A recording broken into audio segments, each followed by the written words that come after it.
What's good, YouTube? This hood is really light. Giddy up!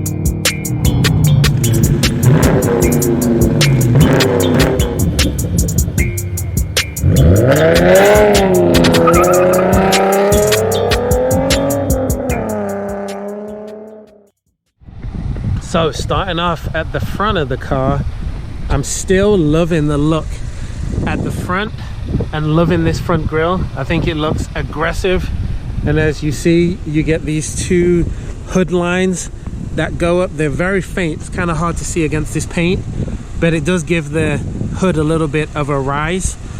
And I like the chrome look on the grille, but I would prefer it to be like a dark gunmetal gray. I think that would give it a more of an aggressive look.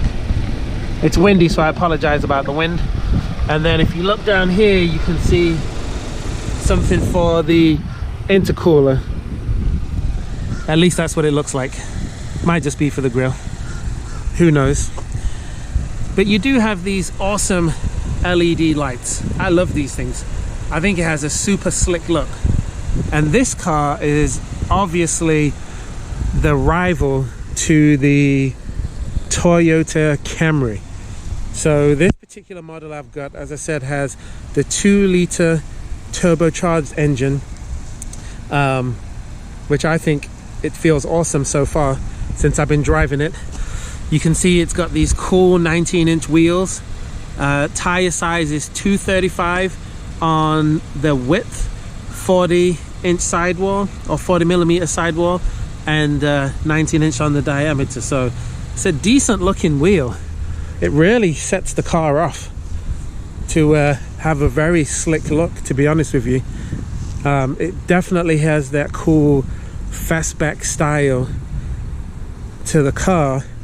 So it looks like it's a hatchback, but it's really not a hatchback. It's just a regular sedan. And the trunk size is very adequate. It's actually 16.1 cubic feet.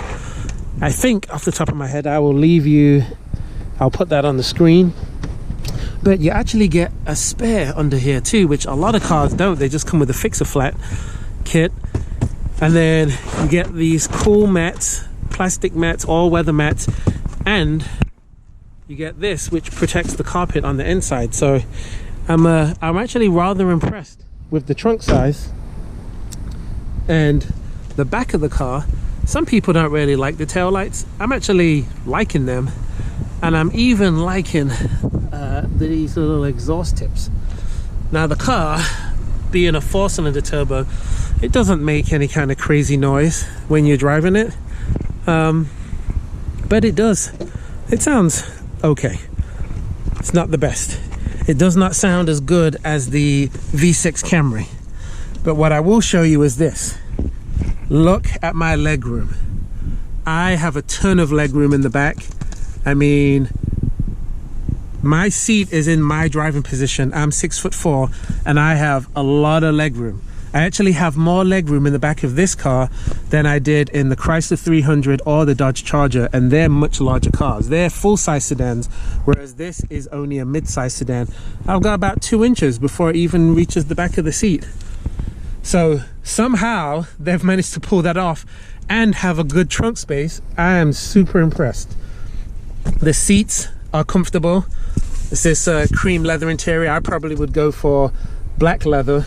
And then you've got these mat pockets back here, and then you have just these basic vents.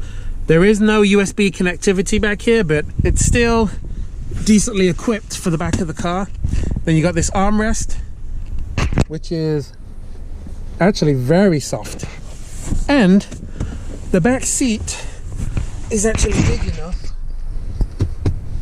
It's big enough that if you're a shorter guy, you and the missus can you know, you can get it on, make some babies back here if you're married. Okay, so door cup holders, and you have like this fake wood grain.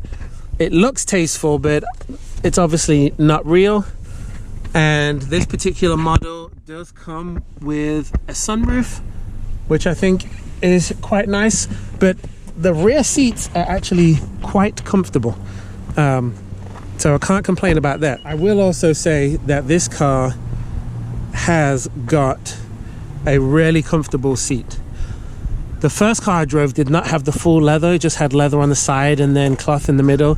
But this particular seat, I find it doesn't look the best. It doesn't look as good as those red leather seats that was in the Camry, but they are extremely comfortable. And Honda does an awesome job with their steering wheels. They look good, they feel good. So that's all I can say about that. And one of the key features to the interior of this car is it comes with a automatic transmission. I believe it's a 10-speed auto instead of the CVT. Could be wrong about that, but this is kind of hard, this armrest, but you do have a USB and a 12 volt in there, and it's a pretty deep pocket there. The cup holders are rather big. This stuff for 2018 is very faded, so this is really cheap, crappy quality. I will say that. Sorry, Honda fanboys, but it's true. These are rubbed off already, which this is for the automatic transmission. You've got an electric parking brake, and you have economy mode plus sport mode. If you look up here, this is in economy. When you change it to sport, you can see that the dash changes. Economy mode, sport mode. So I think that's quite a tasteful touch. You have more USB, another USB here, another 12 volt, and you have wireless charging down in this pocket. Glove compartment is a good size, no complaints about that. And even though this wood grain is kind of hard, I think that it looks good, and everything is a simple layout. And I'm also liking the infotainment system up here too. I'll put on the screen whether it's got Apple CarPlay, Android Auto, all of that stuff. I'm sure that you can option those in. But who likes playing with all of that? Yeah. So, car, 2-liter engine. Apparently it has 252 horsepower and 273 foot-pounds of torque. It's a 16.7 cubic inch trunk. I said 16.1. And the car does 0 to 60 in 5.7 seconds, which I can already tell you that that's probably true. And it does a quarter mile in 14.1 seconds, which is more than reasonable. Here's their tried and true 2-liter engine. From what I've read, it is pretty much the same engine as what you get in the Civic Type R, but it's detuned a little bit, so that's why it doesn't make over 300 horsepower like that engine does. I'm sure there's some other differences. You guys can let me know in the comment section, but for the most part, same engine. If you haven't already, be sure to subscribe to the channel and make sure that you hit the notification bell so that you can be alerted of any new uploads that I do, and hit the like because it helps the channel to grow. On with the video. I know that the Camry says that it's 300 horsepower and this is 253 or whatever the number I said was, but this car definitely feels faster. I'm gonna have to go and compare the weights of the cars, but just right from the get-go, it feels like it has more torque. It feels like it has less weight, and it also feels like it handles better. I have watched Throttle House, which is another car review channel, review this car against many other cars. They've reviewed it against the Volkswagen Jetta GLI. They've reviewed it against the Mazda 6. They reviewed it against the Toyota Camry. They've reviewed it against a Civic Type R. And this car, in most of those races, is the fastest car. even though its horsepower numbers are lower. It did lose to the Civic Type R, which is a lighter vehicle, and it did also, and the Type R is a manual, but it has more horsepower and it's the same engine, but it's been tuned differently. So it kind of is a testament to this car actually being a lot faster than what you would think it would be.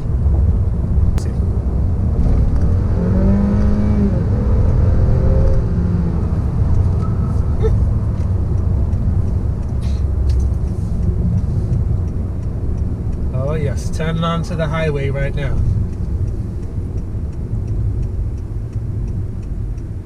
So I will do an acceleration from a dead stop now. Woohoo! Wheel spin. Oh yeah.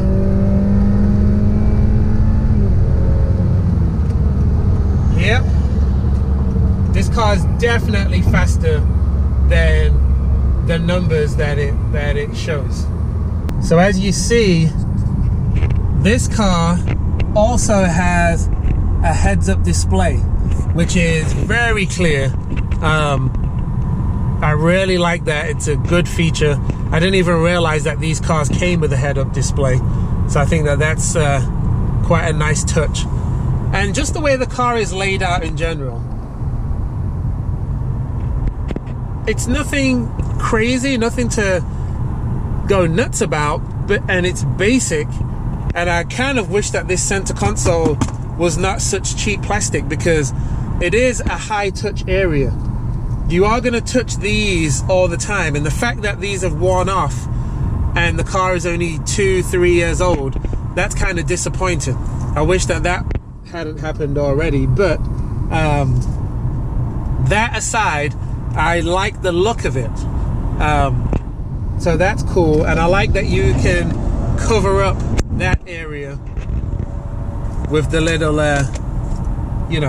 little spring-loaded cover plate there.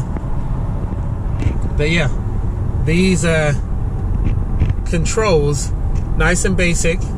As I said, that's for your heated seats, that's for your cooled seats. 3 different settings for both, which is always a nice touch. Let's get on the loud pedal a little bit. You do get a little bit of torque steer. You do get some torque steer when you put your foot down, but it's really not too bad. I feel like Honda does a good job at managing torque steer in their front wheel drive cars. So let me get on it. 1, 2, 3. There you go.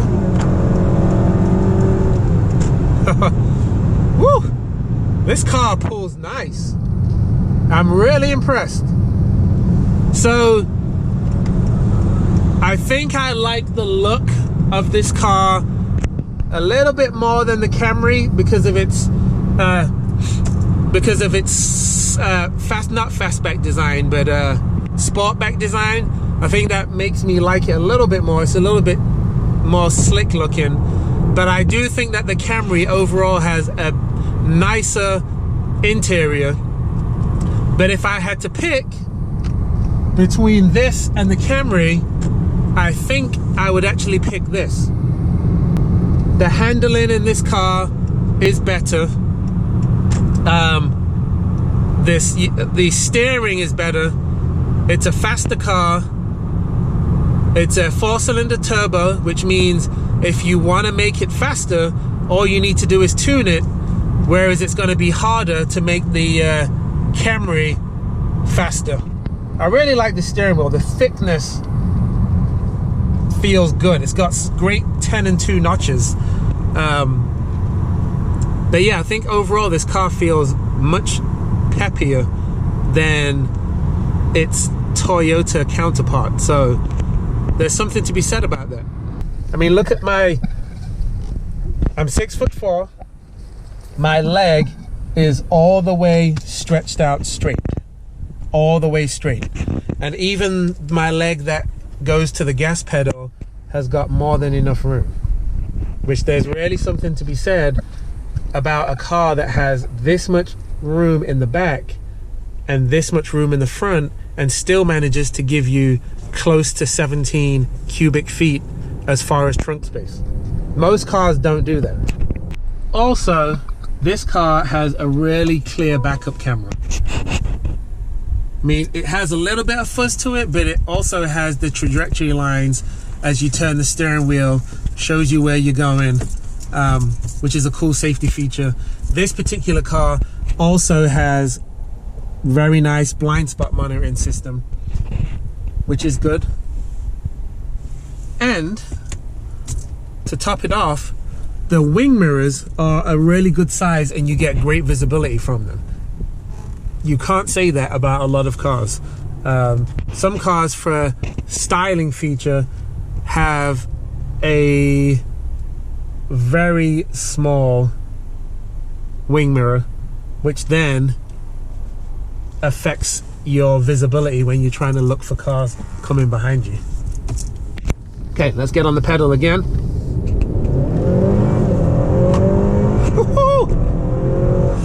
This car has power, man.